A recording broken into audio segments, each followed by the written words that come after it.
Good morning folks, how are we all doing?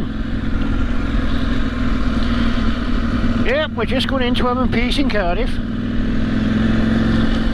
with the plan of test ride reviewing the new Himalayan 450 and do a bit of a comparison to my 411. Oh, hello, new signage going up. Jolly marvellous. Right, go find somewhere to park.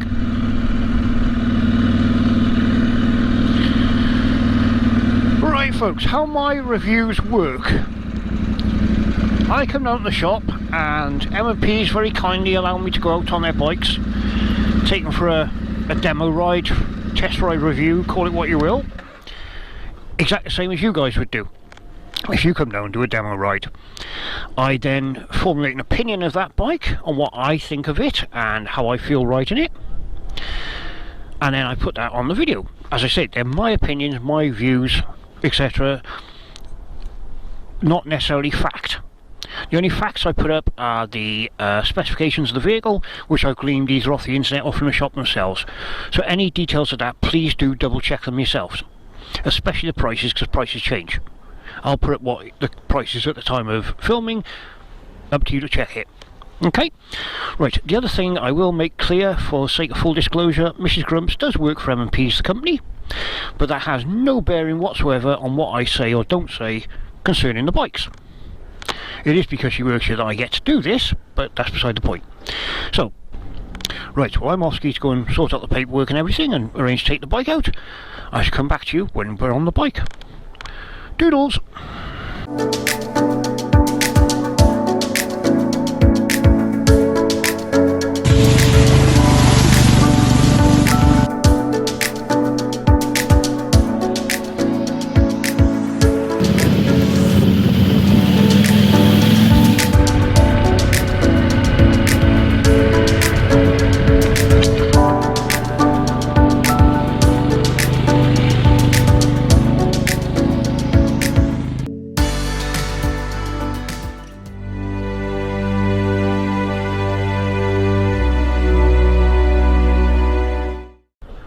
Alright folks, here we are on the brand new Himalayan 450. Excuse all the noise, I put up new signs. Bars are nice and wide. So, normal switch gear, engine start, kill switch. It's actually got a mode button with eco, performance, I think off-road. Pretty cool. There's an information button there. Lights are here. Dip beam, high beam, pass, indicator, horn. I'm not sure what that's for. I'm guessing that's probably to reset something. Right, switch on, ignition on, there we go, here's a new dashboard. Now, you can link this up with the app, so you have the, I think they call it the Royal Enfield Tripper, like a turn-by-turn navigation. Oh, fuel pump buzzing. And we're off. Okay, now, what have we got here? That doesn't seem to do a lot. Aha! It brings up the information.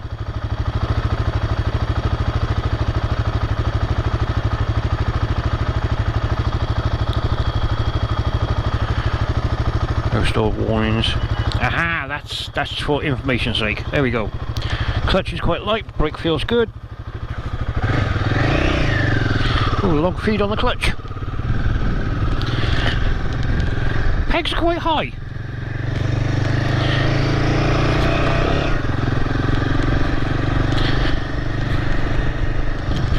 Feels pretty good to ride. So I've literally just sat on it, I haven't adjusted the levers to where I would like them to be. Front brake feels rather nice, back brake feels good.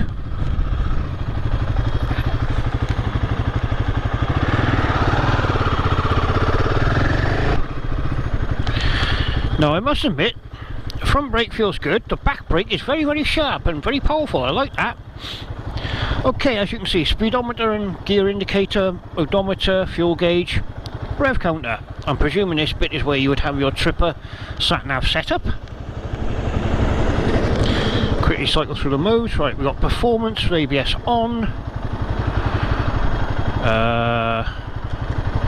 Ride mode performance, rear ABS off. Ride mode eco, ABS on.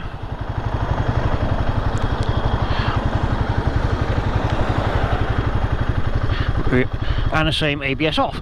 Oh, okay, so you got ride mode, performance mode and eco, well, performance and eco modes with ABS on or off.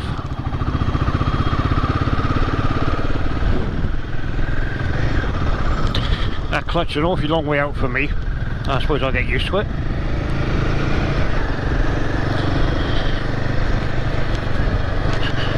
Rides nicely. A little bit of pickup, quite nice. It sounds very revvy. There you go, going to 4th gear, 32 miles an hour. Not bad. Now 5th is a bit much. So 30 mile an hour, 4th gear, comfortable. I'd say the bars are lovely and wide. I like this. Very nice riding position. The seat very comfortable, quite large. Plenty of room to move around. Quite well padded. Foot pegs, not too bad once you get used to them. Your feet are slightly behind your knees. All the controls are easy to get to. Nice big wide fuel tank. 17 litres I believe.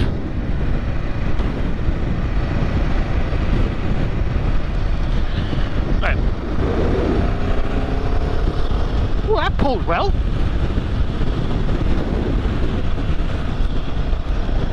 To be fair, it feels quite pokey. I know it's only 40 brake horsepower, mine's only 24. Definitely feels quite pokey. Engine braking is quite good.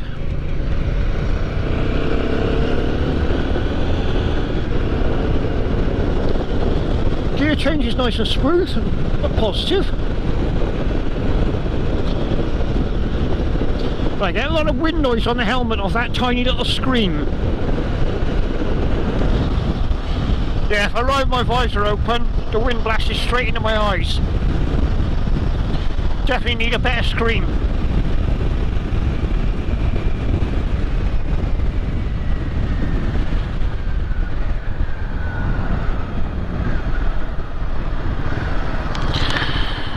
Very, very nice. Okay. Now, as you can see, I'm on tiptoe on both sides. Seat height is 825mm or 32 inches, 32.5 inches. I got 30-inch inside leg. But it's quite comfy. One thing I did notice when I first got on the bike, the side stand is quite long. Oh, quite short rather, so the bike leans over a long way. I'm just curious what that is. Don't know. I'll have a look later. Yeah, the side stand is quite short, so the bike does lean over a fair way when you put it on the side stand, and it does feel quite heavy when you try to lift her off the side stand. Once you're moving, there's no weight to it at all. Let's pop in and get some fuel, since they've left me with nothing. Right, having finally found a road where I can actually move without being sat in traffic. Let's try a bit of riding.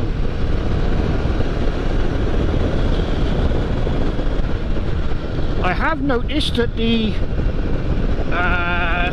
engine is quite revvy, in my opinion. But having said that, quite a lot of torque in it. You know, it's a very, very pokey little motor. I've basically stayed in 3rd and 4th gear, everything from 15-20 miles an hour up, so it's not a problem.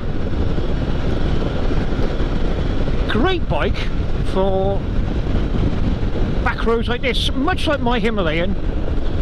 Same sort of principle. It's great for back roads commuting. I don't think I'd want to do a motorway on this bike. I don't know if I'll get a chance later to find out, because the link road I normally use is closed at the moment due to an accident, I believe. Oh, crying out loud, we're stuck in traffic again. For some reason people can't judge the width of their vehicle. Oh well. Maybe I should try and find somewhere to park up and do a walk around. So bear with me, let's clear off down here. I know there's somewhere down here I can go park up. Let's go find a corner to park in.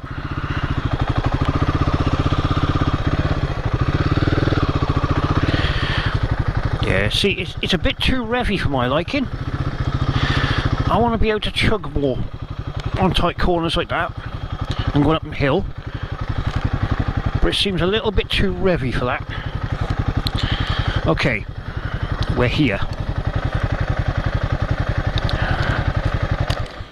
That's right, that's the shop's immobiliser they fitted. Right, I'm going to shut everything off. Here we go with this dodgy side stand again. Oh, Jesus Christ. Turn that one off. I'm going to shut the other camera off while I sort myself out, and now I'll come back and we'll do a walk around review of the bike. Here we are. That leans over an awfully long way. I do not like that. Right, back in a jiffy. Alrighty then folks, here we have it, the 2024 Royal Enfield Himalayan, the 450.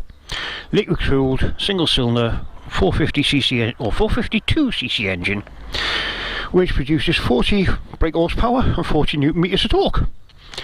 6-speed gearbox, nice motor. Me personally, I think it's over revvy, revs too high, but that's a personal taste thing. Okay, what else we got? Let's say we got 17 litre fuel tank, which is great. LED lights all round, very nice. These are those rather nice crash bars they fitted, which I think look pretty cool. You have on the front end your Showa upside down forks, 43mm I believe. Let me just check my notes, because I do actually have notes with me. Yep, 43mm Showa forks. The rear shock absorber is preload adjustment only. That's also a Showa shock. There's no adjustment on the front. Standard exhaust system. It's a, let me see, 270mm disc on the back. Single pot sliding caliper. And on the front we have a 320mm disc. The twin pot sliding caliper, a Bybree, which is a company, subsidiary company, or built by Brembo, and the brakes are really good on it, fair do. Quite impressed with the brakes. Got a centre stand as standard, which is really nice, and it's quite easy to get on the centre stand. Like I say, I don't like the side stand. I think it's too short, and it's very unnerving when you get off the bike, but the bike leans over a hell of a long way. Not impressed. Nice little rack on the back. It says maximum load of 7 kilos. We can get a little tank bag on there, little storage bag or a top box or something, whatever you need. Hugger. It's semi off-road tyres. I don't think I'll go much over a gravel car park on those, but hey ho. You have a 21-inch front wheel, 17-inch rear, same as the old Himalayan. Haven't checked ground clearance or anything, but it's probably about the same as the old Himalayan. It's a nice looking machine, quite comfy, good size seat. Seat height is 825mm or 32.5 inches, depending on your preference. The wet weight on these bikes apparently is 196 kilos. Doesn't feel it when you're moving it around or when you're riding it, but when you take it off on and off the side stand, it really does feel quite heavy. So be prepared for that. But as I say, over time, once the suspension softens up and beds in and everything, the bike will lower a little and be a lot smoother, probably easier to get on and off. Current prices range from £5,750 on the road to £6,300 on the road, depending on the colour model. Yeah, nice bike, goes well, comfy. I think it really looks the part. It definitely looks better overall than the old Himalayan. I'm just double checking. I'm sure these rubbers will unplug from the foot pegs if you want to. I did with mine. Better grip off-road. The exhaust looks rather nice. Clearly fitted with a catalytic converter, which I'm sure you can get an automatic can for it at some point. Yeah, right, bear with me. I'm just going to shut the camera off a sec while I open up the seat and have a look underneath there. 2 seconds. Right, I was right about something. I was double checking. This here, if you move these little bars, like so, you can increase the seat height. I'm not sure what it increases to, something like about 450mm I believe, but yeah, height adjustable seat. That's cool, isn't it? And underneath there you've got your ABS system, your battery, which is much easier to get at than my Himalayan. All your fuses, again, much easier to get at than my Himalayan. Small toolkit under the seat, much the same as mine. Other than that, there's no space under there whatsoever for anything. Yeah, just turn the key, take the back seat off, take the front seat off, but it is height adjustable. So if you're longer in the leg and you find it's a bit short, simply adjust your seat. Not difficult, no tools involved. They've actually fitted this with an Optimate charger system, and I know this one's fitted with a tracker. They're optional extras, by the way. There you go, that's the under seat. Always handy to know. Okay, putting the seats on. Not difficult. I was faffing because I didn't know what I was doing basically, but quite easy to put on. Your tail end, I'm sure you get a tail tidy or something like that in due course if you want to improve on that. Generally speaking, very nice bike. I do like it. Don't like the motor, too heavy for me. Don't like the screen, it's way too short, but I'm sure you can get aftermarket or taller screens or something. Generally speaking, yeah, nice bike. Okay, let's go and get on with some more riding, see what we find. Alrighty, we're back on one of my favourite little roads. I actually travel this one every day to and from work, or pretty much every day, in all weathers. So it's a nice little road, especially on my Himalayan. Good fun little twisty road. Road surface is quite lumpy, so it's a good test of suspension, which to be fair on this Himalayan is really good. It's a definite improvement over mine. The brakes are a definite improvement over mine, and I will say that the rear brake is a lot better than the front, to be fair. Your car ain't that wide, love.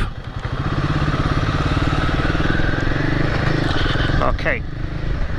Yeah, the rear brake seems more powerful and takes less effort than the front. Hey, no dramas. Throttle is quite responsive. It's fly-by-wire, no cable anymore like mine. Something I did notice after I did the walk around, neither the brake nor the clutch lever are adjustable. Now for me the brake is quite nice, but the clutch does feel a fair way out. Not just in biting points, but the actual lever. I would strongly recommend, if you've got fairly small fingers, that you use shorty levers, like dog leg levers on this bike. I've got dog legs on my Himalayan, I absolutely love them.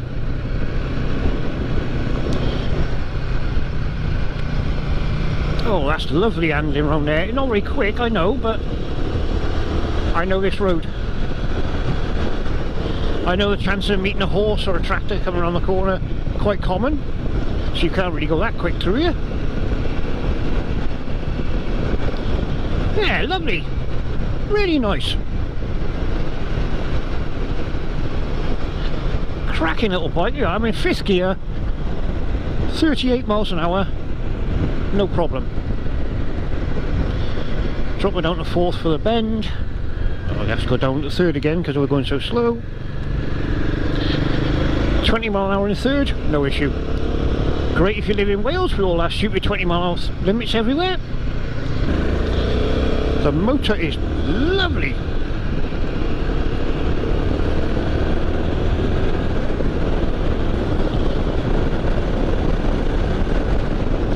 Yeah, 6th gear, 6-speed box, very nice. I hope you can hear me because the wind noise on my helmet is absolutely horrendous. That screen is absolutely useless, quite frankly. I'm only 5'6" for a 30-inch inside leg, just give you an idea on size-wise with this bike. When I stop at the lights, I'm on tiptoe.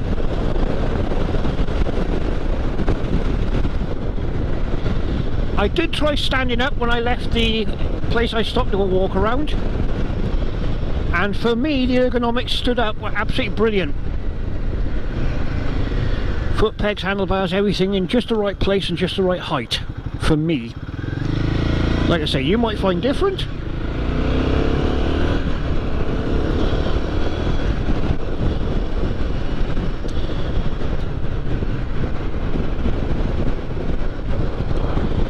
compared to my 411, it's much smoother, much quieter engine noise wise. It's got way more power, obviously, but you can feel the difference. The brakes, I would say, are no better and no worse than mine. It feels roughly the same sort of weight as mine when you're riding it and moving it around. The suspension is definitely an improvement on mine. But overall, this is quite considerably an improvement on the old 411. But then the old 411 was very much an agricultural vehicle. It was designed and built that way. This is closer to more Japanese and European machines now. A good competitor, I would say, to a lot of Japanese stuff. Evening, folks. Right, sorry about this. I'm having an absolute nightmare with this footage. This last section is constantly causing me problems, so I had to cut the whole lot out and literally skip to the end of the video. I'm really sorry. I've been like 9 hours at this and it's still not working after the 5th or 6th attempt, so I've just done what I can for the end bit. Real apologies. I'll try and get it to improve at a later date, my next video or whatever. I've just had enough now. Anyway, I'll send you back to the video. Apologies, but please do enjoy the rest of it. Toodles. There we go. Right, I'm off ski. I'm heading back to the shop, return the bike to the shop, having a very enjoyable test ride.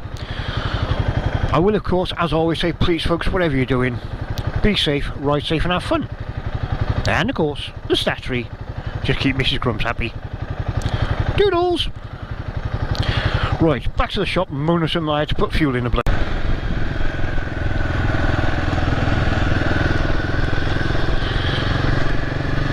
One last little bit, folks. I don't know if you can see on the camera.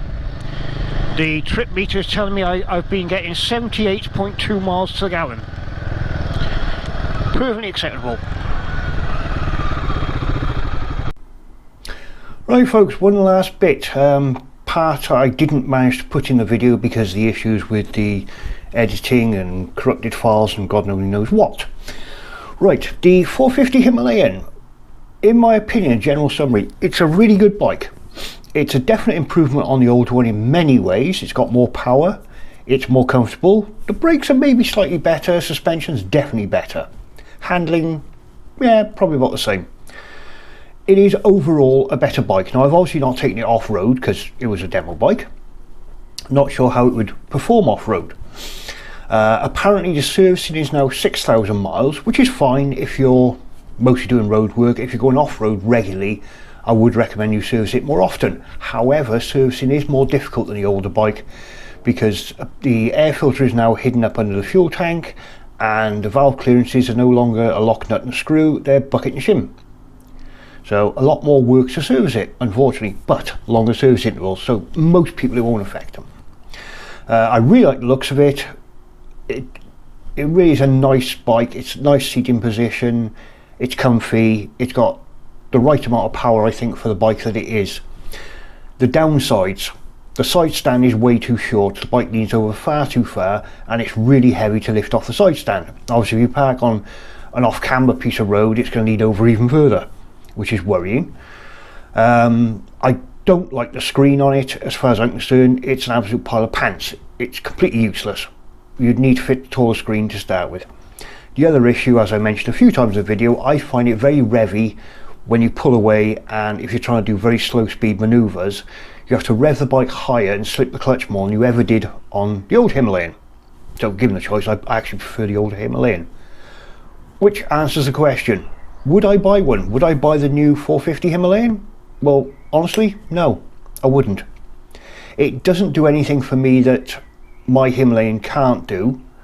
In fact, mine actually works better for what I use it for. Nothing wrong with the new one, don't get me wrong, but my preference, my personal choice is the old Himalayan. There was nothing about the new one that really enthused me to actually go out and buy one. But hey, oh, that's me. You may think different. as I said before in the video, please do get yourself down to Cardiff M&P's, book yourself a test ride, try it out for yourself, see what you think. There we go folks, that's it, end of the video. I'm going to leave you in peace now. Please do like, share, subscribe, all the usual, and as always, please be safe, ride safe and have fun. And of course, toodles!